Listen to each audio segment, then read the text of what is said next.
오늘 주신 본문의 말씀 가지고 첫째 시간, 첫 번째 복받는 비결, 거룩한 자리 싸움을 하라. 뭐라고요? 뭐라고요? 거룩한 자리 싸움을 하라 제목으로 하는 말씀을 증거하려고 합니다. 자, 오늘 우리가 너무나도 좋아하는 말씀이요, 3절. 그는 시냇가에 심은 나무가 철을 따라 열매를 맺으며 그 잎사귀가 마르지 아니함 같으니 그가 하는 모든 일이 다 형통하리로다. 너무너무 좋아해서 달달달 외우고 다니고요, 집구석 가보면 액자로 안 걸어놓은 집이 없어.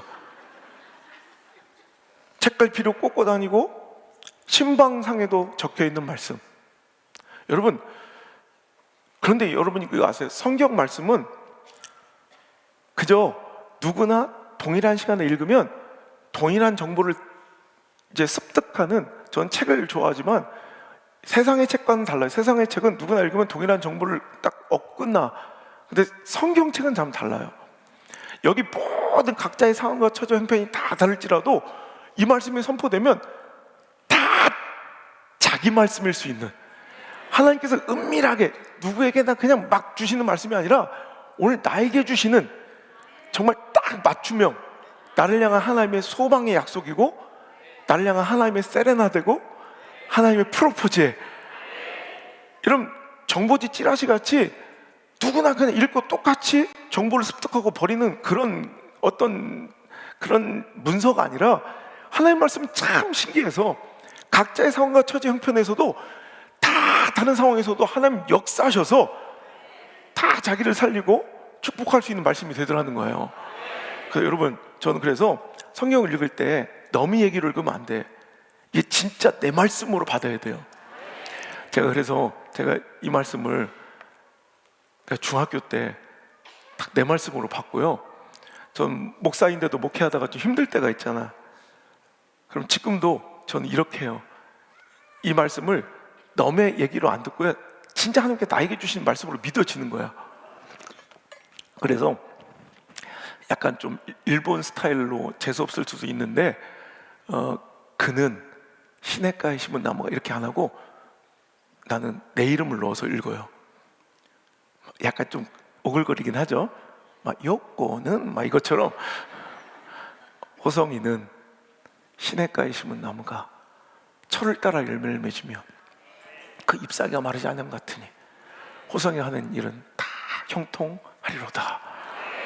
여러분, 다시는 없을 기회일 수도 있어요. 우리 장로님들 언제 이렇게 귀엽게 자기 이름을 넣어서 이런 말씀을 읽어보겠어요? 여러분, 한번 기회 드릴 테니까 진짜 크고 힘있게, 진짜 이 말씀이 나에게 주신, 나를 향한 나만의 말씀이라고 진짜 믿으면서, 그는 그가 여기에 자기 이름을 넣어서 한번 크게 한번 선포해 보세요. 말씀으로 온 천하 우주를 창조하신 우리 하나님의 형상을 닮은 우리의 말에도 능력과 권세가 있는 줄 믿습니다. 자, 지금부터 기회를 드릴 테니까 진짜 한번, 그가 그 자리에 오늘 자기 이름을 넣으세요. 시작. 호성이는 시냇가에 심은 나무가 철을 따라 열매를 맺으며 그 잎사귀가 마르지 아니함 같으니 호성이가 하는 모든 일이 다 형통하리로다. 아멘. 그리 될 줄 믿습니다. 다시 한 번만 기회 드릴게요. 진짜 믿음으로 다시 시작. 호성이는 시냇가에 심은 나무가 철을 따라 열매를 맺으며 그 잎사귀가 마르지 아니함 같으니 호성이가 하는 모든 일이 다 형통하리로다. 아멘. 할렐루야. 한 번만 더 해볼까요? 이번엔 청중순, 우리 청주중앙순복음교회는 다 플레임으로 할까, 아니면 약자로 할까? 플레임. 그래, 청주중앙순복음교회는, 자 시작. 청주중앙순복음교회는 시냇가에 심은 나무가 철을 따라 열매를 맺으며 그 잎사귀가 마르지 아니함 같으니 청주중앙순복음교회가 하는 모든 일이 다 형통하리로다. 아멘. 할렐루야. 이 말씀 2026년도에 하나님께서 우리에게, 나에게, 우리 가정에게, 내 자녀들에게 주신 하나님의 약속인 줄 믿으시면 아멘. 이 축복이 이루어질지어다. 이 축복 임할지어다. 궁금한 거예요. 도대체 시냇가에 심은 나무가 철을 따라 열매를 맺는 잎사귀가 마르지 아니함 같은 그 축복이 뭔가. 여러분, 제가 이번에 이집트 또 이렇게 요르단 이 성경의 근거지가 된 이 근동 지역을 이번에 갔다 왔잖아요. 여러분,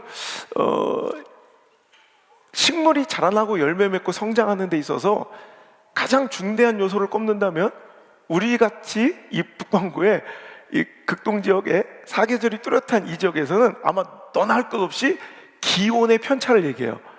식물이 봄, 여름, 가을, 겨울로 분명하게 나뉘어지는 이 계절 속에서 여러분, 이 기온의 편차를 견뎌내면서 식물은 지금 겨울이 오면 어떻게 해요? 자기 모든 생명에 필요한 딱 근원만 남기고 모든 것을 다 포기해버리고 앙상함으로 생명만 유지하고 버텨내다가 다시 봄이 와서 햇살이 비치기 시작하면 따뜻해지고 이제 땅이 녹기 시작하면 새순을 틔우고 다시 성장을 시작하고 꽃을 피우죠. 여름이면 실록이 무성하고 또 가을이면 다시 겨울을 준비하며 낙엽을 떨어뜨리고 열매를 맺죠. 여러분, 이렇게 우리나라에서는 사계절이 뚜렷한 이런 기후에서는 식물이 자라나고 성장하고 열매 맺는 데 있어서 가장 중요한 요소는 기온의 변화라는 거예요. 하지만 여러분, 이 말씀이 주어졌던 이 약속이 선포되었던 이 이스라엘의 이 근동 파키스탄 이 지역에서는 기온의 편차가 거의 없어요. 뭐 그렇게 크게 나지 않아. 그런데 그 대신 강수량의 편차가 어마어마한 거예요. 건기와 우기로 극명하게 나뉘어져서 여러분, 그래서 우리 이른비 축복성회처럼 이른비와 늦은비 많이 들어보셨죠? 여러분, 원래 이 이스라엘 땅에는요 비가 7개월 동안은 한 방울도 내리지 않아요. 근데 이제 10월 말부터 시작되는 이른비라 일컬어지는 10월, 11월에 확 쏟아지는 이 메마름의 단비, 이 이른비 때문에 석회질 토양에 수분이 없을 때는 딱딱한 콘크리트 바닥 같던 이 땅이 물러지고 녹아지기 시작하면서 파종이 가능하고요, 메마른 황무지였던 이 땅에 푸릇푸릇 하루가 다르게 막 식물이 번성해서 목초지를 이뤄요. 그리고 또 늦은 비라 일컬어지는 3, 4월에 그 또 충분한 강수량 때문에 식물은 마지막까지 성장하여 열매를 맺게 된다는 거예요. 그리고 나서 또다시 7개월 동안은 비가 한 방울도 안 내리는 건기가 시작돼요. 여러분, 샌프란시스코나 이 미국의 이 서부 쪽을 가보면, 그러니까 우리나라는 뚜껑 없는 차 잘 안 타고 다니지만 거기는 뭐 뚜껑 없는 차 잘 타고 다니고 해변에 그냥 이런 운동기구를 그냥 방치하는 이유가 비가 안 내리기 때문에 가능한 거예요. 그러니까 우기 때만 살짝 내리는 그 비만 잘 피하면 되기 때문에 우산을 들고 다니지 않죠. 그것처럼 여러분, 제가 집회 갔다가 우기가 딱 시작됐는데, 야, 희한한 게 분명히 지난주까지는 민둥산이었는데 비가 막 쏟아지니까 그냥 눈에 보일 정도로 식물이 자라나서 분명히 황토색의 민둥산이 내가 돌아올 때쯤 되니까 푸른 동산으로 변해 있는 거예요. 여러분, 이거예요. 오늘 이 말씀이 주어진 이 팔레스타인 근동 지역에는 이 우기 때는 그냥 모든 식물이 막 무럭무럭 자라나서 너나 할 것 없이 잘 자라. 근데 건기가 딱 시작됐으니까 문제예요. 언제 그랬냐는 듯이 모든 식물들은 다 말라 비틀어지고 다시 풀었던 초목은 다시 황량한 사막으로 변해버린다는 거예요. 그래서 우리나라에는 필요 없는, 존재하지 않는 단어 중에 와디라는 단어예요. 와디. 이 이스라엘이나 고대 근동에 가보면, 이 근동 지역에 가보면 와디는 건천입니다. 그러니까 분명히 여기가 강이래. 근데 아무런 물 한 방울 없어. 근데 여기가 강이래. 언제만 강해요? 우기가 시작되면, 제가 이번에 경험했어요. 분명히 어제까지 그냥 밑바닥에 다 드러나 있는 아무것도 없는 곳이었는데 마지막 날 폭우가 쏟아졌는데 거기가 강이 돼버리더라고, 한 번에. 이게 와디예요. 그러니까 이렇게 강수량이 완전히 현격한 차이를 드러냄으로 인해서 건기가 시작되면 이제 모든 식물들은 다 말라 죽어가는 거예요. 그런데 신기하게도 건기의 모든 식물들이 우리는 이제 끝났다, 다 죽어가는 메마른 그 땅에 시냇가에 심은, 여러분, 샘이라고 불려지고 성경에 웅덩이라고 기록되어 있는, 우리가 잘 알고 있는 오아시스 사막 지역에도요, 여러분, 물 한 방울 날 것 같지 않은 사막 지역에도 이런 베두인들이나 여러분 그 지역 원주민들은 다 알고 있는 물근원이 절대 마르지 않는 지역들이 있어요. 제가 옛날에 우리 아들들하고 사막을 이렇게 여행을 했던 기억이 있는데 그 원주민이 여기에 물이 있다는 거야. 아니 완전히 건조한 이 모래 사막인데 여기 물이 있다는 거예요. 그러더니 우리를 데려가서 재밌는 걸 보여준다고 여기서 이렇게 발을 굴러보래. 계속 굴러서 뭐 하는 거야 모래바닥에서. 근데 한참 몇 분 하니까 갑자기 모래 색깔이 바뀌기 시작해. 검은. 근데 차차차차차차 근데 물이 나와. 신기하더라고요. 메마름에 감춰진 아무것도 없는 것 같은데 여러분 파면 물 웅덩이가 되고 샘이 되고 우물이 되는, 여러분 우리가 오아시라고 부르는 사막 가운데 그 오아시스, 여러분 영화에서 보면 그 오아시스 곁에 야자수들이 식물들이 막 주렁주렁 심겨져서 막 무성함을 자라는 거 본 적 있죠? 딱 그거예요. 건기에 모든 초목이 말라 죽어 사막이 돼 있는데 글쎄 그 시냇가 근처에 오아시스 곁에 심겨져 있는 나무들은 죽지도 않고 번성하며 잎사귀가 마르지 않고 식물들이 열매들이 주렁주렁 맺혀 있더라는 거예요. 여러분 그것처럼 하나님의 백성들, 하나님이 선택하신 자들은 경기를 따르지 않고요, 경기를 타지 않고요, 상황에 지배받지 않고요, 형편과 처지에 끌려다니지 않고 어떤 상황에서도 무엇을 하든지 어디로 가든지 하나님께서 복을 주시는, 여러분 그런 사람들이 있더라는 거예요. 저는 여러분이 그런 복을 받기를 원해요. 여러분 다 잘 될 때, 만족스러울 때 우기에만 바짝 꽃피고 마는 그런 인생들이 아니라 어떤 상황 처지 형편에서도 여러분 꽃을 피우고 열매 맺으며 무성함을 자랑할 수 있는 그런 축복, 여러분 시대가 감당할 수 없는, 경기를 타지 않는, 상황과 처지에 구애받지 않는 그런, 여러분 어디 가도 잘 되는 사람이 있어요. 뭘 해도 잘 되는 사람이 있어. 내가 사업해봐? 나 사업도 잘해. 여러분 내가 청주 아니라 용인 가봐? 논산도 와 있네. 논산 가봐? 나 논산에서도 잘해. 뭐야? 벌써 신뢰가 떨어진 거야? 어떻게 된 거야? 내가 오산 오산 안 돼. 내 첫사랑이 있어서 재수가 없어서 거기 안. 거기만 빼놓고 어디든 가도 난, 여러분 이거, 여러분 어디 가야 그걸 해, 그 아이템을 잡아야 되는 게 아니라 하나님이 택하신 자들은 그냥 어느 곳에 가든 복을 터뜨리고 그 복을 생산해내는 능력이 있어요. 하나님께서 그렇게 다루신다는 거예요. 이런 축복 받기를 원하시죠? 여러분 그러면 우리는 그가 어떤 사람인가가 궁금해야 돼. 도대체 그가 누구이기에, 도대체 그가 누구이기에 너 이거 하면 복 줄게가 아니라 네가 하는 모든 일에 내가 복을 줄게, 승리와 성공과 축복을 아예 예정해놓고 살아가는 인생이 있다는 거예요. 여러분 우리는, 여러분 성경을 읽을 때 잠시 오해하고 실수하는 경우들이 있는데, 우린 좋아하는 말씀 구절만 달달 외워요. 근데 실제적으로 진짜 중요한 말씀은 우리들이 맨 외우고 다니는 그 좋은 말씀, 그 말씀이 중요한 게 아니라 그 말씀은 솔직히 잊어버려도 돼요. 그 말씀 전후에 있는 하나님이 이런 축복을 어떤 자들에게 주시는지, 그 약속과 축복의 성취와 그 이행의, 여러분 이행 조건, 성취 조건들을 우리가 받아야 돼요. 예를 들어서 여러분 이거예요. 오늘 BTS가 전화가 와. 여긴 도대체 누구를 해야지 먹히는 거야? 도대체 감흥이 없어. 임영웅이 연락이 와. 됐네. 그래서 나를 만나준대. 여러분 좋아요 안 좋아요? 막 자랑하고 다닐걸요. 그런데 임영웅이 나를 만나준다는 전화 받은 게 좋아요? 아니면 진짜 임영웅을 만나는 게 좋아요? 이거 여러분 좋은 축복의 설교 말씀을 들은 게 좋아요? 그 말씀대로 진짜 누리는, 그 축복을 누리는 게 좋아요? 축복을 누려야죠. 그러려면 여러분 축복의 이행 조건, 그 약속의 이행 전제 조건이라는 게 있는 거예요. 예를 들어 BTS가 나 너 만날 거야. 그러니까 2026년 1월 13일 오후 1시에 시계탑 앞에서 만나자, 이랬단 말이야. 그러면 여러분 나는 BTS가 나를 만나자고 한 약속은 진짜야. 그런데 그 BTS를 만날 수 있는 거는 별개의 문제예요.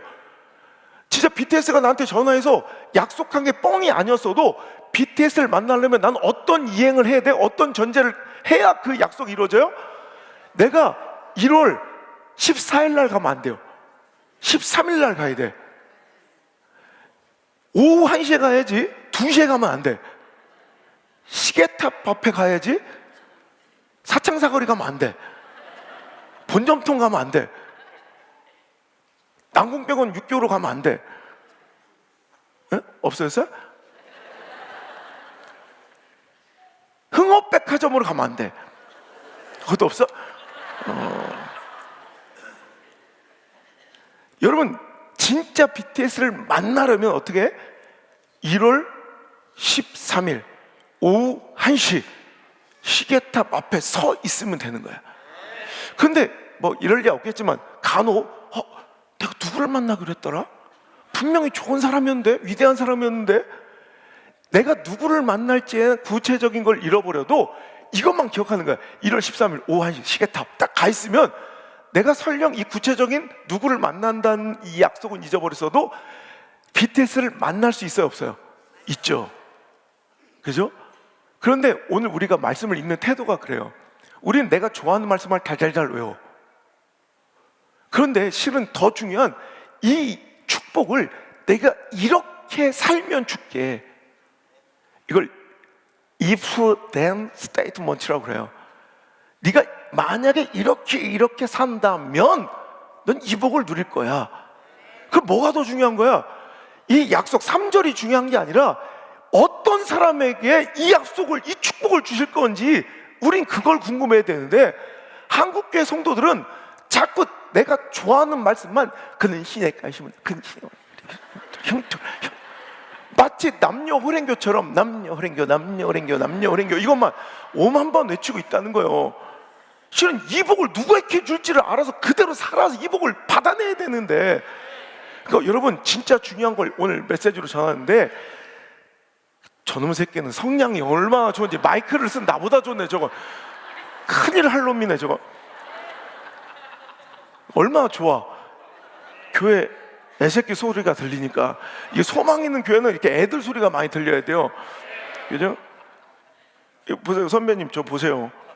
우리 한국 교계에서 가장 럭셔리한 유아실 잠호방을 만들어 드린 교회가 어디다? 그걸 아셔야 되는데 알라나 잘 모르시겠네.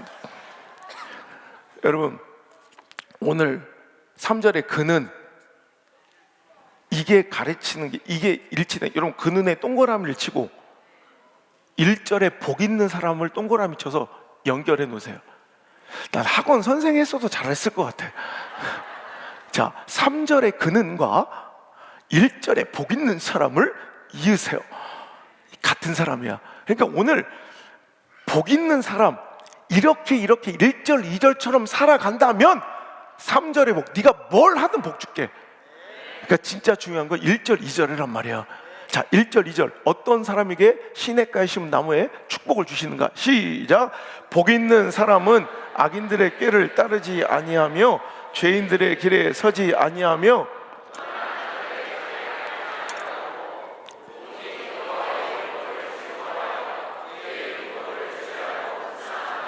아멘.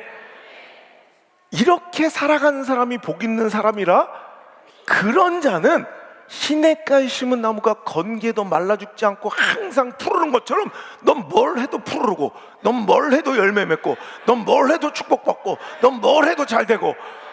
여러분 이 약속이 여러분 이렇게 연결되는 거예요. 그래서 복 있는 사람의 정체를 내가 연구해 보니까 한마디로 정의하니까 자리 싸움의 승자야. 여러분 세상에서는 자리 다툼한다 그러면 되게 부정적인 의미잖아요. 아유 저놈들 또 자리 다툼한다, 자리 싸움한다. 이건 안 좋은 어감이지만 저는 신앙은 거룩한 자리 싸움이에요. 오늘 어디에 내 발을 붙이고 살아가고 어디에 내 가정과 내 자녀들의 인생을 둘 것인가를 여러분 선택하는 그 영적 싸움이 바로 신앙생활이에요. 그래서 복 있는 사람은 한마디로 자리 싸움을 잘한 거야. 자리 싸움의 승자야. 뭘 어떻게 했대요? 복 있는 사람은 뭘 했대요? 악인들의 꾀를 따라가지 않았어. 죄인들의 길에 서 있지 않아. 그 등신처럼 오만한 자들의 자리에 앉아 있지 않아. 그 대신 그의 생각과 그의 삶과 그의 가정과 그의 인생과 그의 물질과 그의 모든 의식과 그의 모든 관심은 어디에 있는 거야? 2절, 오직 여호와의 말씀을 즐거워하여 그 말씀을 주야로 묵상하는 자로다. 그러니까 여러분, 오늘 내 삶을 오늘도 세상 사람들의 그 기준을 따라 악인들의 꾀를 따라가지 않고 죄인들의 길에 서지 않고 오만한 자들의 자리야. 여러분, 우리가 이거 보니까 막 악인들이 막 뿔이 나고 죄인들이 뻐드렁니가 나고 오만한 자들이 삼지창을 들고 검은 쫄쫄이 타이즈를 입고 이렇게 오면 우리가 안 따라가지. 누가 봐도 악인이고 누가 봐도 사탄이니까. 근데 여러분, 악인과 죄인은 여러분이 생각하는 그런 형상이 아니라 당신이 너무 친밀하게 생각하는, 내 주위에 너무 친숙한 모습으로 있는, 그래 내가 영적으로 하나님을 의식하지 않고 말씀을 묵상하지 않고 예배 드리지 않고 이렇게 집회하지 않고 여러분 깨어 기도하지 않으면 그냥 내가 그냥 나를 그냥 무장 해제시키고 정신 차리지 않으면 그냥 내가 자연스럽게 살아가고 있는 내 모습, 이게 바로 악인들의 꾀예요. 본능을 따라 살아가고 시대의 형편과 대세를 따라 살아가고 물질의 유익을 근거로만 내 선택과 결정이 내려지는, 이게 바로 악인들의 꾀, 죄인들의 길이에요. 근데 복 있는 사람은 그런 것들을 거부하고 오직 그 삶의 선택과 결정의 최종 권위와 기준이 뭐야? 하나님의 말씀의 말씀. 그래서 그 말씀을 주구장창 주야로 묵상, 메디테이션, 묵상한다는 건 뭐냐면 우리가 약을 계속 복용해 살듯이 오늘도 말씀을 오늘도 계속 이렇게 묵상, 의식하는 거예요. 하나님 신경 쓰이는 사람들 있죠. 어떤 일을 해도, 예를 들어 사업을 해도, 애를 길러도, 진로를 혹은 오늘도 직장을 구하고 오늘도 이사갈 집을 골라도 뭐든지 다 하나님이 신경 쓰이고 하나님이 의식되는 사람이 있어요. 근데 어떤 사람들은 그런 게 다 일절 생각도 안 나. 얼마 더 준대? 450? 그럼 가는 거예요 그냥. 근데 어떤 사람은 이거 하나님 기뻐하실 일일까? 이렇게 하면 내가 주일성수 할 수 있나? 우리 구역원들 케어하기엔 조금 이건 안 좋겠는데? 내가 우리 본교회 와서 예배 드리기엔 이건 부적합한데? 뭐 이런 게, 이게 말씀을 묵상한다는 건 바로 이런 거예요. 하나님을 의식하는 거예요. 어떤 선택과 결정과 행동과 언어에도 하나님이 신경 쓰이는 삶, 이게 묵상이에요, 묵상. 그러니까 자연스럽게 그의 삶과 행동과 모든 선택과 결정은 하나님이 기뻐하신 쪽으로 흐를 수밖에 없는 사람들, 하나님이 좋아하시고 하나님이 원하신 쪽으로 흐를 수밖에 없는 사람들이 바로 복 있는 사람들이다. 그래서 여러분, 우리는 본능을 따라 살면 안 되고 물질의 유익을 따라 살면 안 되고 상황만큼 살면 안 되고 형편대로 살면 안 되고, 지금 하나님 딱 우리 교회에게 원하시고 하나님 우리에게 바라시고 우리 가정에게 원하시는 거, 여러분 이거를 빨리 캐치해내려고 노력하는 거, 이게 묵상이고요. 오늘도 그 율법을, 그 말씀을 즐거워하는 거예요. 어찌 보면 내 삶에 손해를 끼치고 내 자존심을 꺾고 내 관계 유익을 깨트리고 내 감정에 치명상을 입혀도 난 그 말씀이 좋은 거야. 어제도 보셨죠? 괜히 잘못 걸려가지고 지금 새벽기도 와야 돼, 서울에서. 그 말씀이 싫으면 그건 나가리야. 분명히 내 삶이 피곤하고 힘들어지는데도 그 말씀이 좋아. 하나님이 지금 나와 우리 교회, 뭔지 모르지만 우리 중직자들에게 이런 걸 나를 통해서 보여주길 원하시는구나. 어저께 물어봤어요. 당황했죠? 그때 아니요, 이미 뭔가 큰 쓰나미가 오겠구나, 뭔가 느낌이 오면서, 목사님 제가 새벽기도를 나가야 되는 거 아닌가 이런 마음을 하고 생각을 하고 있는데 갑자기 제가 딱 부르더래. 신봉준 장로 어디 있어? 이거는 여러분 개인적으로 보면 손해고 힘들고 뭐 어렵고 싫어해야 되잖아. 근데 이 말씀이 좋다고 웃고 있어. 여러분 그래야 되는 거예요. 복 있는 사람은 그런 거예요. 말씀이 좋은 거야. 나에게 손해를 끼치던, 내 관계를 끊어놓던, 내가 세상 왕따가 되던, 물질의 손해를 어마어마하게 보던, 난 하나님이 기뻐하시고 하나님이 원하신 선택하려고 항상 하나님 말씀을 신경 쓰는 사람들, 그게 복 있는 사람인데, 그러면 하나님이 책임져 주신다는 거예요. 마치 시냇가에 심은 나무가 철을 따라 열매 맺으며. 멋지 않아요? 여러분, 우리나라는 벼농사의 철은 언제예요? 가을이죠. 이건 우리나라에서만 통용되는 거죠. 저 베트남이나 태국 가면 쌀철이 어디서 맨날 나오는데, 우리는 옛날 그런 말이 있었어요. 나는 우리 엄마 아빠가요 신방 갔다 오시면 내가 되게 서러웠던 게 한두 번이 아닌데, 전 누나가 있고 제가 있고 여동생이 있어. 나 외아들이야. 근데 신방 갔다 오면 우리 어머니가 얘야 수산아 밥 먹었니? 예 먹었슈. 성혜야 밥 먹었니? 예 먹었어요. 그럼 이제 난 기다리는 거야. 그럼 그냥 들어가. 왜 나한테는 안 묻지? 계몽가? 그리고 생각한 합리적 추론이 되는 거야. 우리 집엔 여자밖에 없었구나. 원래 아들이 필요했구나. 그 나를 어디서 주워왔구나. 그러지 않고서는 저 계모가 나한테 이럴 수가 없다. 어떻게 세 사람이 똑 서 있는데 누나한테 물어보고 여동생한테 물어봤으면 그냥 지나가던 사람이라도 나한테 물어볼 만한데 나는 그냥 건너뛰어. 그래서 옛날에 뭐 내가 이렇게 잘 되니까 엄마가 뭐 이모들이 모피코트를 다 샀는데 자기만 없다고 그래서 내가 우리 우단부회 회장한테 연락해서 롯데백화점 내가 갈 거니까 연락해 놓으라고 했더니 최고 좋은 모피를 그냥 딱 준비해 놨더라고. 그래가지고 그냥 그 회장님이 지금은 돌아가셨지만 저랑 친해서 가가지고 딱 엄마 사줘. 그런데 엄마 내가 사주긴 하는데 엄마 그러는 거 아니요. 근데 뭐가 왜? 그래서 엄마 내가 마음에 상처가 많어. 뭔데 엄마는 신방 갔다 오면 누나한테는 밥 먹었냐, 동생한테는 밥 먹었냐 하면서 나한테는 안 물어볼까? 야 이놈 새끼야 너한테는 물어볼 필요가 없었어. 네가 먹은 자리는 항상 더러워. 그러니까 너는 그냥 들어오면 네가 먹은지 안 먹은지 난 알아. 우리 식당 권사님들 무슨 말인지 알 거예요. 내가 얼마나 더럽게 먹는 그냥 그러면서 밥을 막 흐리면 엄마가 등짝을 싹 스매싱을 날리면서 야 이 새끼야 밥 좀 흘리지 말고 먹어. 이 밥알 한 톨이 상에 올라오기까지 농부님들의 발길이 88번 얘기 들어보셨죠? 그럼 난 그냥 가만히 듣고 있어야 되는데 이놈의 주둥아리가 가만히 못 있고 그 88번 누가 셌대요? 그랬다가 또 한 번 더 두드려 맞고 막 누가 센 거래요? 막 그랬다가 뭐 할 일도 없네 그거 세고 앉았고 막 이랬다가 또 두드려 맞고. 우리는 변호사 져서 식탁에 밥 한 공기 올라오려면 88번. 근데 태국 가니까요, 태국 집회하는데 웃기대. 거기는 변호사 할 때 3번 간대. 우리처럼 모내기 하러 가는, 모내기도 안 하는데 그냥 벽실을 뿌린대. 그냥 너무 잘 된 기후가 좋으니까 뿌리러 가고 중간에 심심해서 이렇게 한번 가보고 마지막에 거두러 가면 된대.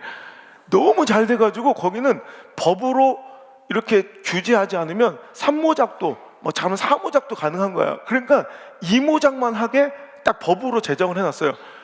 왜 산모작 사모작 해버리면 세계 쌀값에 파동이 온대요. 그래가지고 오히려 자기들한테 손해래. 그래서 법으로 이모작밖에 못한다고 그러더라고요. 그런데 여러분 팔레스타인 같은 경우에 여러분 건기에 막 다 죽어가는 이 뭐 초목이 다 말라 비틀어지고 사막 가운데 그 나무들이 볼 때는 그러니까 이런 거예요. 야 저놈은 어떻게 철을 따라. 그러니까 난 영어 성경이 조금 번역이 좀 그런 게 나 이거 태국처럼 이거는 제가 NIV나 뭐 KJV 성경 보니까 in its season, 뭐 in his season 뭐 이렇게 나오더라고. 근데 제가 볼 땐 이것보다 좀 더 아주 자연스러운 번역은 그냥 every season이 맞을 것 같아요.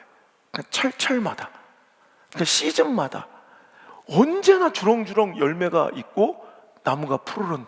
그러니까 그게 너무 부러울 거야. 여러분, 그런데 사람들은 그래요. 야, 저 나무는 우리하고는 종자가 다른가벼. 뭔가 DNA가 특출한가벼. 아니요. 그런 게 아니라 심겨진 자리가 좋았던 거야. 걔가 별달라서가 아니라, 저게 종자가 특출나서가 아니라 딱 심겨져 있을 자리에 뿌리 내리고만 있으면 하필 심겨진 곳이 시냇가인걸? 그러니까 건기에 아무리 코로나 오고 아무리 교회가 힘들고 아무리 다음 세대가 없어지고 이제 뭐 끝났다 아무리 그래도 시냇가에 심겨진 사람들은 계속 묽은 언니 마르지 않고 공급되는 그 시냇물로 인하여 살아날 수 있는 거예요. 어디서나 열매 맺고 꽃을 피울 수 있는 거야. 믿습니까? 여러분, 이거 그러니까 우리는 뭐 잘해야 돼요? 내가 힘있고 노력해서 내 수고와 내 노력으로 복을 쟁취하는 게 아니라, 그렇게 할 수도 있어. 뭐 그걸 부정하는 건 아니에요. 아니, 내 노력을 부정하는 건 아니에요. 근데 그 정도는 너무 예측 가능한 허접한 수준 아닙니까? 예를 들어서 여러분, 내일 새벽기도 인도할 건데 장장면 보니까 내가 항상 가서 체크 살짝 해보면 맨날 와 있더라고. 할 일도 없이. 그럼 보세요. 새벽 기도를 나오시는 분들은 아무리 못해도 하루에 2시간씩 이상은 쓰는 거야. 그냥 하루의 시작을 뿅 올 수 없으니까 와가지고 이렇게 오며 가며 1시간 쓸 거고, 와서 뭐 기도하고 뭐 졸고 이러느라고 1시간 쓸 거고, 아무리 못해도 새벽 기도 하신 분들은 하루에 2시간씩을, 그것도 주구장창 365일을. 여러분, 이거 되게 무기력해 보이고 비생산적으로 보이지 않아요? 차라리 이럴 때 노력을 해봐. 폐지를 주소. 진짜로 하루에 2시간씩 투자해봐. 그때는 우리 할매들이, 아직 경쟁자들이 출근하기 전이라 지금 블루오션이야, 블루오션. 싹 주워 니가 끌고 가서 기도하지 말고 차라리 2시간씩 열심히 뼈가 빠지도록 땀을 흘리며 폐지 박스를 주워봐. 그것도 복이라면 복이요. 1년을 2시간씩 하루도 안 빼놓고 기도 대신 박스를 주시면 나에게 유익이 있죠. 14만 8천 원? 뭐 이 정도? 근데 매일 2시간씩 우리 가정과 내 자녀와 내 자손들을 위해 기도를 한다? 이거는 그런 종류의 수준이 아니라 차원이 다른 인생이 되는 거예요. 그러니까 오늘 우리가 정말로 내 수준과 지금까지 살아온 인생과는 완전히 다른 인생이 되길, 우리 교회가, 우리 가정이, 내 자녀들이 그렇게 되길 진짜 원한다면 이제 자리를 점검하셔야 돼. 내 물질과 내 시간과 내 관심과 우리 가정과 내 자녀들이 과연 어디에 많이 뿌리를 내리고 어디에 과연 많이 시간을 쓰고 어디에 가장 많이 관심과 에너지를 쏟고 있는가를 빨리 점검해 보셔서, 시냇가는 하나님이십니다. 하나님 말씀입니다. 하나님 비전입니다. 하나님 사명입니다. 하나님 주시는 여러분 순종의 과제들입니다. 여러분, 여기에 에너지를 쏘시고 여기에 내 시간을 쏟으시고 여기에 내 관심을 쏟으실 때 마치 시냇가에 심은 나무처럼 인생의 건기가 찾아와요. 누구에게나. 교회도 신앙에도 반드시 메마른 신앙의 위기가 찾아올 때도 절대로 말라 비틀어지지 않고, 여러분, 좋을 때는 다 잘해. 솔직히 좋을 때는 한국교회 가만히 있어도 다 붕했어요. 실제로 문제는 이제 건기가 찾아온 지금 이 순간이야. 다음 세대가 말라 비틀어 죽어가고 더 이상 미래에 소망이 없다고 다 절규하고 비관적인 미래의 전망이 홍수처럼 본물처럼 터져나올 때 보라는 거야. 우리 교회가 몇 년 안에 중부권 최대 성전이 될 것이고, 특히 다음 세대가 가장 많이 모이는, 여러분 이런 것으로 아직도 한국교회에 희망이 있다는 걸 보여주는 증표가 될 테니까 보라고. 그거 하려면 우리가 그저 좋은 소리 오고 가며 덕담처럼 이 시간 그냥 내가 던지면 자기들은 아멘 이거 하라고 모인 것이 아니라 진짜 우리의 관심과 우리의 물질과 우리의 시간과 우리 가정과 자녀들의 인생이 진짜 하나님 기뻐하시는 예배와 기도와 말씀과 비전과 순종과 헌신의 자리에 여러분 동참하실 때, 그럼 여러분 제가 뭐가 잘나서 이렇게 어디 가나 승승장구하고 어떤 분야에서든 뭐 이렇게 탑을 찍고 있는 게 아니라 여러분 그거예요. 저는 하나님 기뻐하신 것만 해요. 누가 뭐라든 뭐 나한테 아무리 공격을 하고 뭐 난리를 치던 개가 짖던 말던 KTX는 달려간다. 이런 걸 좋아하시는구만. 여러분 저는 그런 거 상관도 안 해요. 보면 알겠지만 내가 그런 거 별로 상관하게 생겼어요? 눈 하나 깜짝 안 해요. 너는 지져라. 저는 항상 그래요. 하나님만 두려워하자.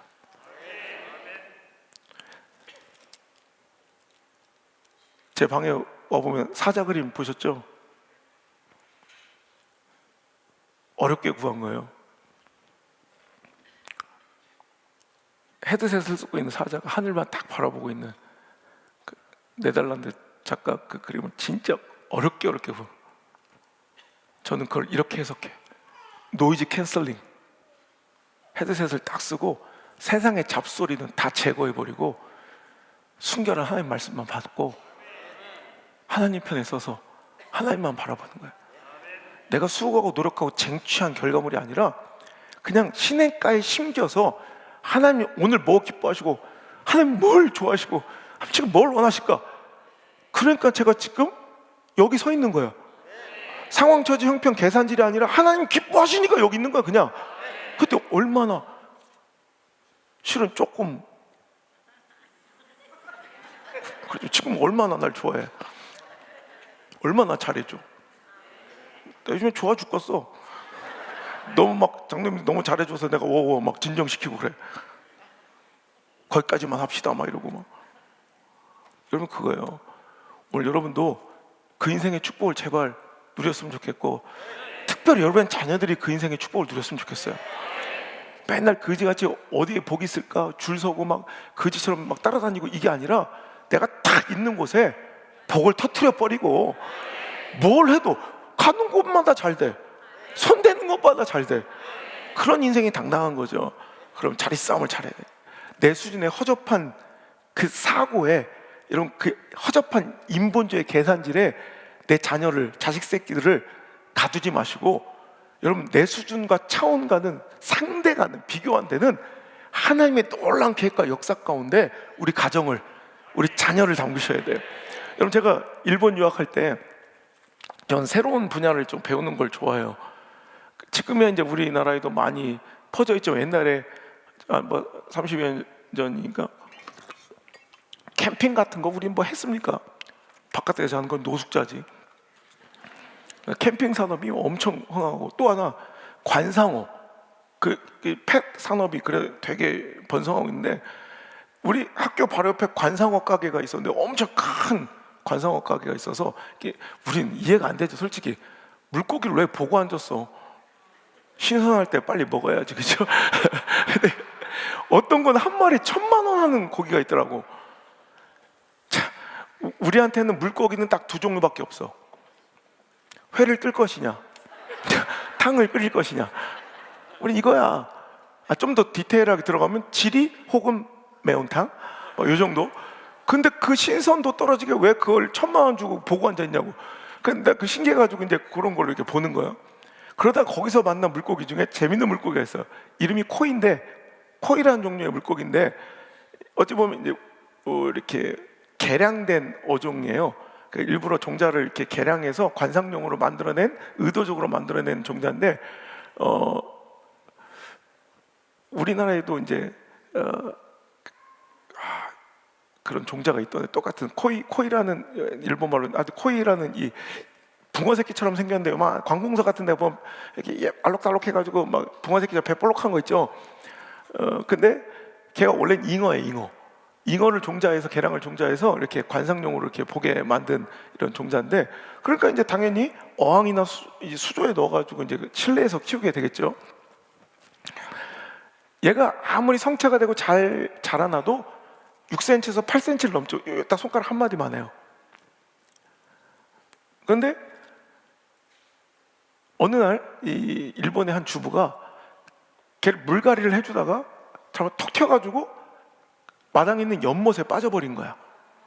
물을 다 퍼낼 수도 없고 그 한 마리에 한 3만 원, 4만 원 해요. 근데 그걸 이제 아깝다 그러고 잊어버린 거야. 그런데 몇 년 후에 그 고기가 그 자기 마당의 연못에서 발견되는데, 아무리 먹이를 잘 주고 아무리 관리를 잘해도 성체가 될 때 몇 센치? 6cm, 8cm밖에 안 됐던 그 물고기가 무려 25cm가 돼서 발견이 된 거예요. 만약에 여러분 걔가 어항에서 기르는데 25cm 3마리만 있어봐, 박살나죠. 아무리 잘 길러도 6cm, 8cm를 넘지 못했던 이 코이라는 물고기가 넓은 연못 안에 빠졌더니 무려 25cm로 자라있더라는 거예요. 그래서 수상학자들이 이제 그걸 연구해 보려고 얘가 어디까지 클 수 있나, 그래서 큰 호수 있죠, 아예 저수지 큰 호수에다가 얘를 방류를 해봤대. 여러분 인터넷 보면 그 사진 많이 있는데, 그 나중에 몇 년 후에 추적조사에 걔를 잡았는데 무려 여러분 아무리 잘 길러도 6cm, 8cm던 이 코이가 제일 큰 놈은 무려 80cm에서 1m 20까지 이렇게 잡으시, 이렇게.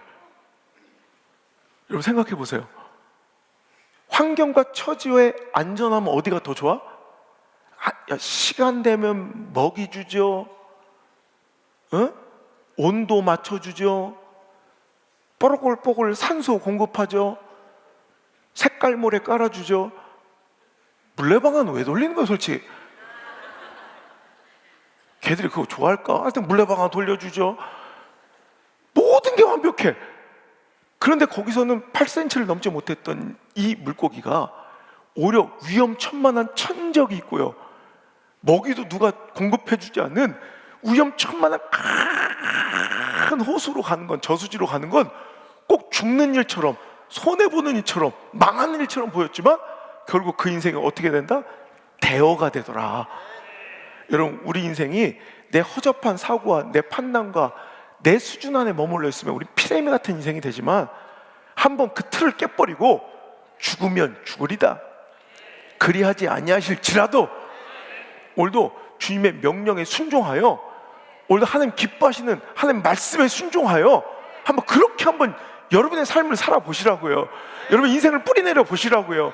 여러분 물질을 써보시라고요. 여러분 자녀들을 그곳으로 인도해 보시라고요.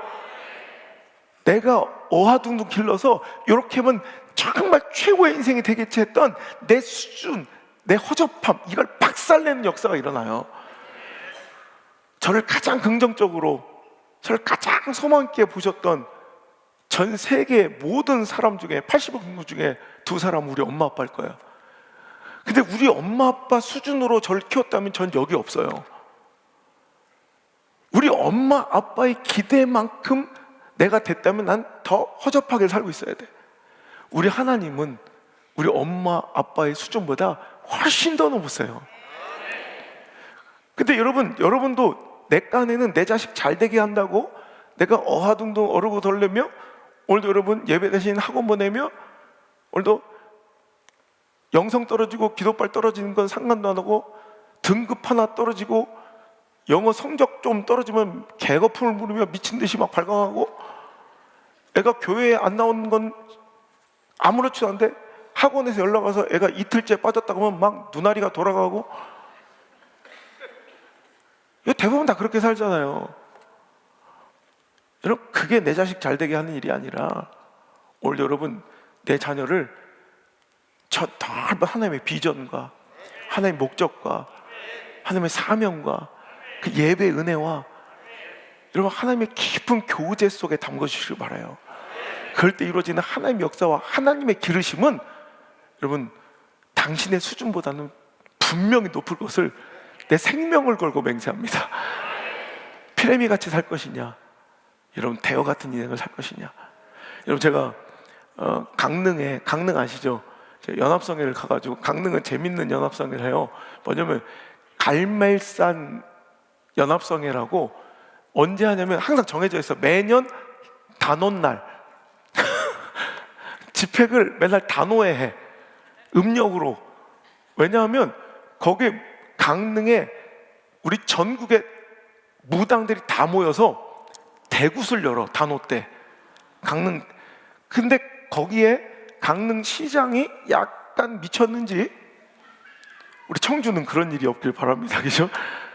저 바닷가에서 무당들이 모여서 굿하던 걸 시내 중심으로 데려와서 시내 한복판에서 대굿을 해요. 그러니까 기독교연합회에서는 가만히 있을 수 없다 해서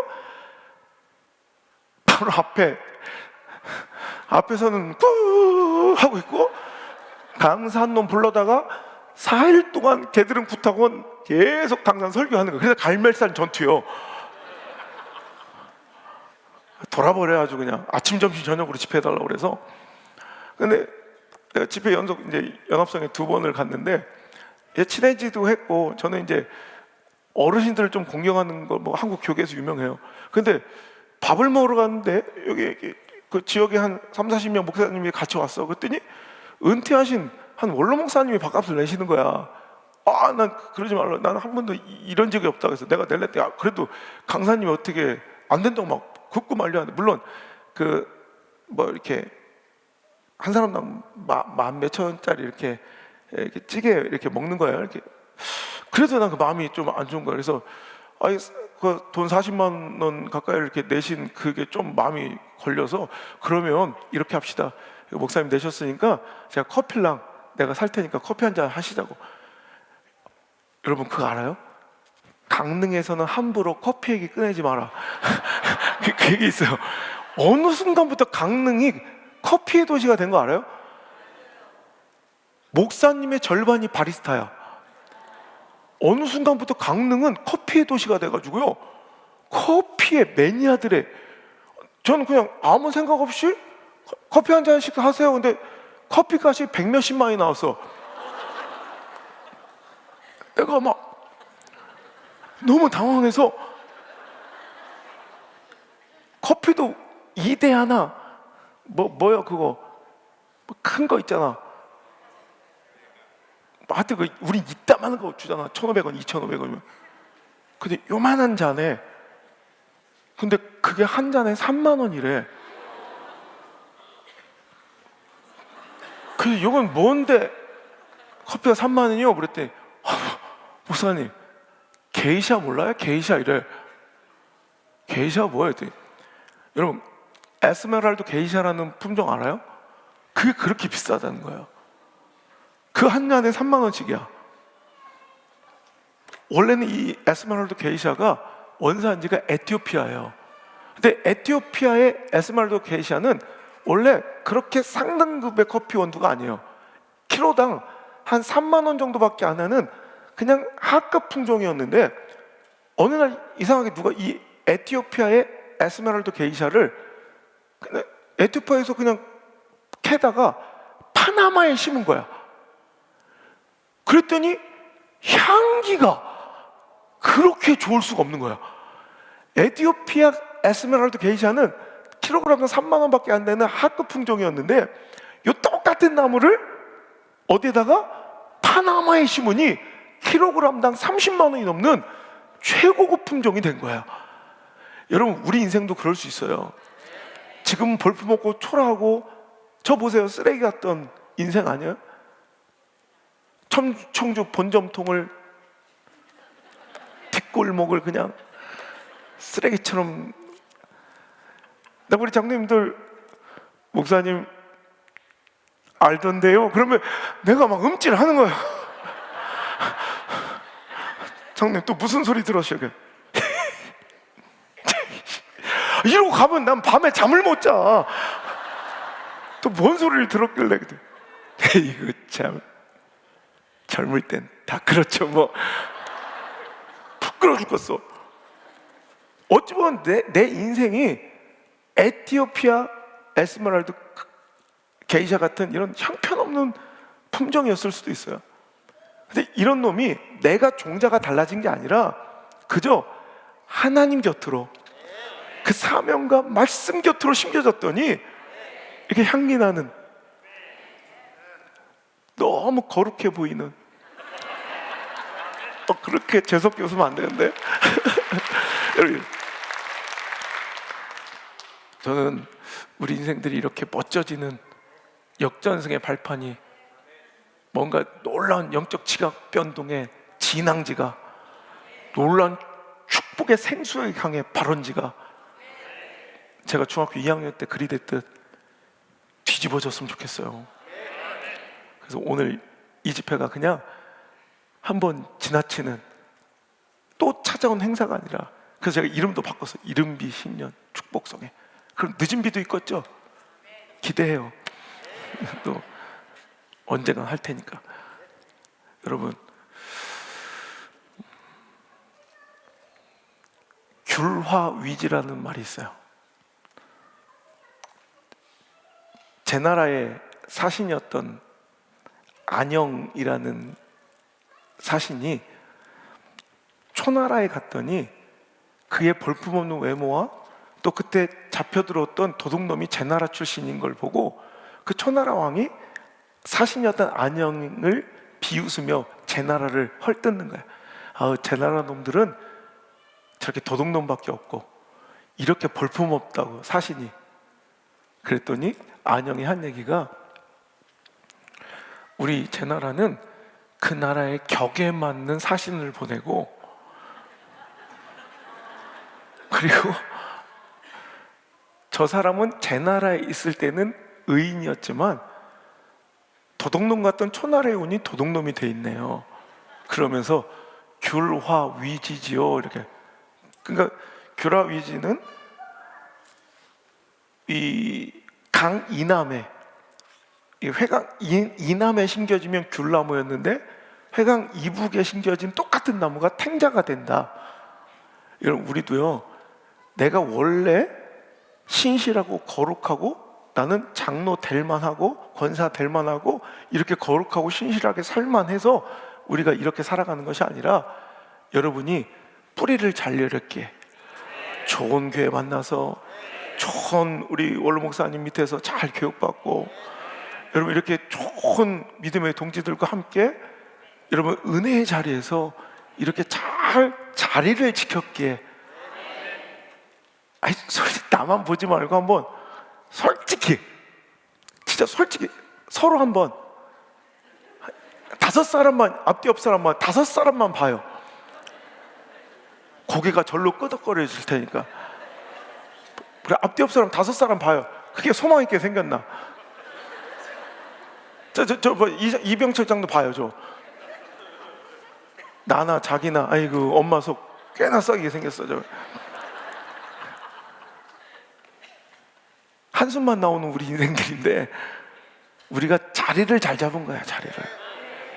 여러분, 그래서 자리 잘 지키는 사람들 되길 바라요. 복 받을 자리에 가야 돼.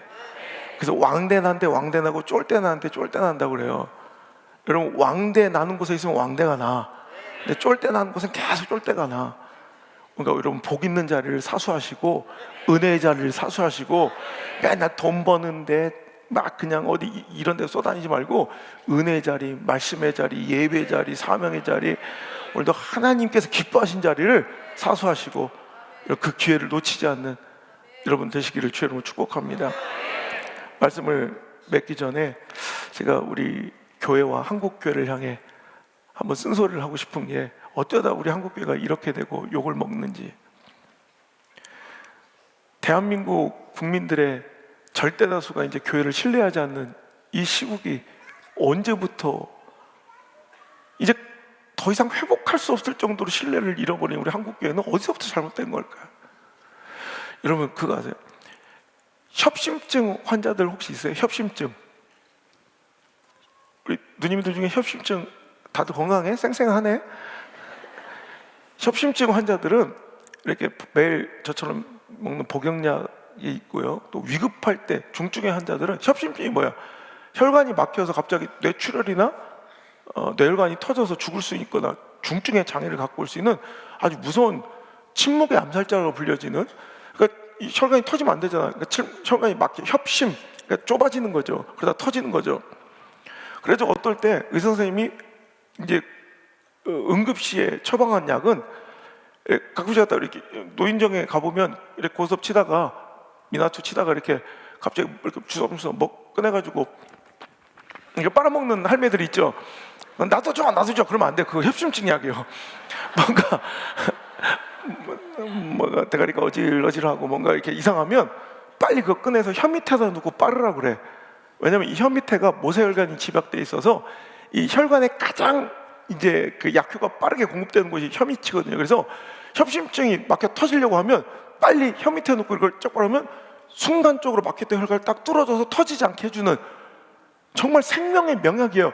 이 명약이 발견됨으로 인해서 지구상의 수천만 명이 죽을 뻔한 중증의 장애로 살 뻔했던 그 위기들을 건지고 살린 생명, 수천만 명을 살린 생명의 명약이에요. 근데 이 협심증 이 약을 만든 재료가 바로 니트로글리세린이라는 물질이에요. 이 니트로글리세린으로 협심증 약을 만들어서 혈관이 터질 수 있는, 죽을 수 있는, 사망할 수 있는 사람들 수천만 명을 살려왔다고. 근데 이 고마운 니트로글리세린으로 만든 또 다른 물질이 있으니 그게 바로 다이너마이트, TNT 폭탄이에요. 재료가 똑같아요. 니트로글리세린을 어느 용기에 담느냐에 따라서 수천만 명의 생명을 살리는 생명의 명약이 되기도 하고 수천만 명을 죽여버리는 죽음의 폭약이 되기도 하더라. 우리 교회가 딱 그래요. 목사가 딱 그래요. 우리 그리스도인들이 딱 그래요. 우리라는 존재가 하나님께서 원하시는 대로 빛과 소금처럼 딱 있어야 될 곳에 있으면 우리는 시대를 살리는 생명의 명약이 되지만 우리가 있어야 하지 하나님께서 원하시지 않는 자리에 자꾸 가 있으면 우리 시대의 아픔이 되고 갈등의 골을 깊이 파는 원흉이 되는, 여러분, 폭약 같은, 다이너마이트 같은 존재가 될 수도 있다는 걸 우리가 요즘 날 보게 되더라는 거예요. 일제 치하에 1.4%밖에 되지 않았던 우리 기독교인들이 저 천주교인들까지 다 합쳐 너무너무 긍정적으로 그렇게 봐줘도 4%가 최대자 3%도 안 되었던, 그러니까 우리 개신교인은 1.4%밖에 안 됐던 그 시절에 여러분 독립선언문을 낭독했던 33인 중에 16인이 우리 기독교인이고요. 6.25 동란으로 모든 것이 파괴되어 아무런 소망이 없어 오죽하면 메가당군이 이런 나라의 회복이 일어난다면 그냥 저 쓰레기통에 갑자기 장미가 피는 것과 같다고 평가할 정도로 세계에서 가장 못 사는, 이런 IT란 나라 알아? IT? 먹을 것이 없어서 진흙 쿠키를 구워 먹어요. 초코칩 쿠키처럼 지붕에 이따만한 초코칩 쿠키가 있어서 물어봤더니 그게 초코칩 쿠키가 아니라 진흙이야. 진흙을 쿠키처럼 구워가지고 그냥 먹어요. 그 불쌍한 나라가 역사상 너무 불쌍해서 도와주고 싶어서 도와준 유일한 나라가 있는데 그게 한국이야. 그 불쌍한 나라 IT가 너무 불쌍해서 도와준 나라가 한국이었다고요. 그 소망 없었던 나라가, 여러분, 이제 나라도 포기하고 국가도 할 수 없었던 복지, 의료, 교육, 소외된 약자들을 돕는 그 모든 일을 한국 교회가 80% 이상을 감당했다고요.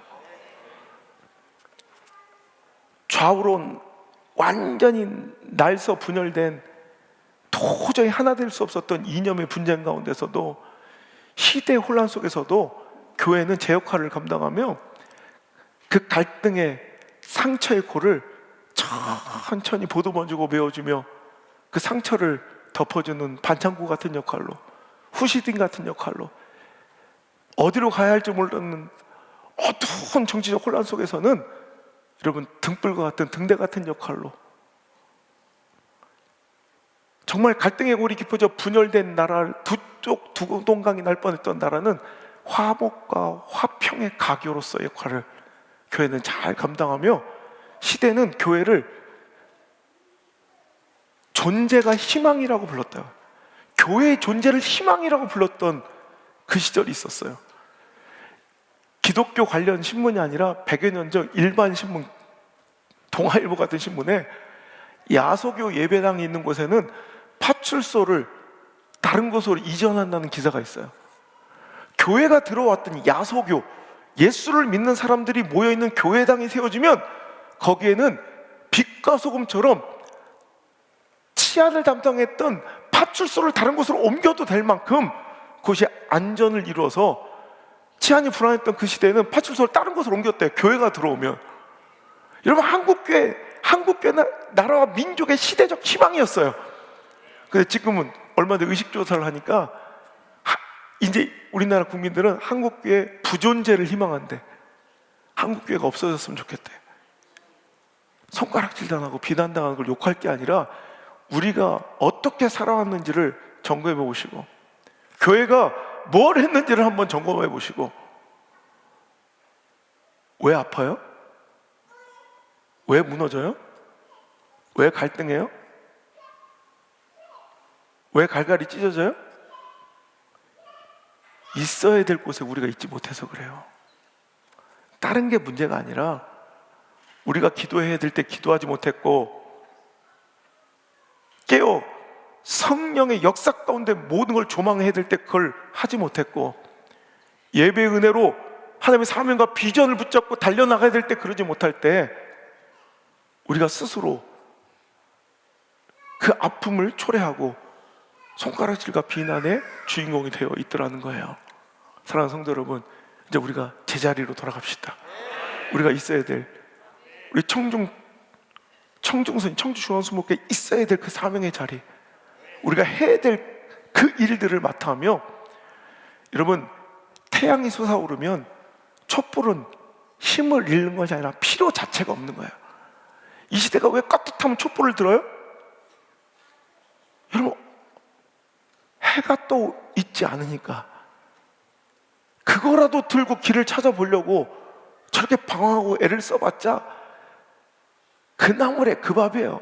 개찐 도찐이에요. 난 그렇게 생각해요.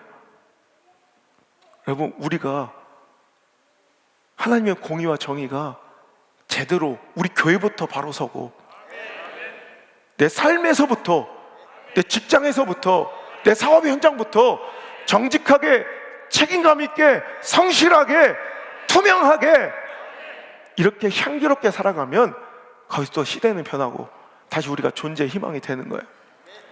교회는 교회가 있어야 될 곳에, 여러분, 학생은 학생이 있어야 될 곳에, 정치인은 정치인이 있어야 될 곳에 그 역할을 감당해서 참으로 희망 있고 아름다운 내일을 우리 자녀들에게 선물할 수 있는, 내일이 더 소망 있고 기대되는 우리 멋진 공동체가 청중군 되기를 주의 이름으로 축원합니다. 말씀을 즐거워하며 그 말씀을 주의로 묵상하는, 그 말씀의 운명을 걸고 말씀에 내 인생을 맡기는 우리 교회 되기를, 우리 2020년 한 해 되기를 주의 이름으로 축원합니다. 할렐루야.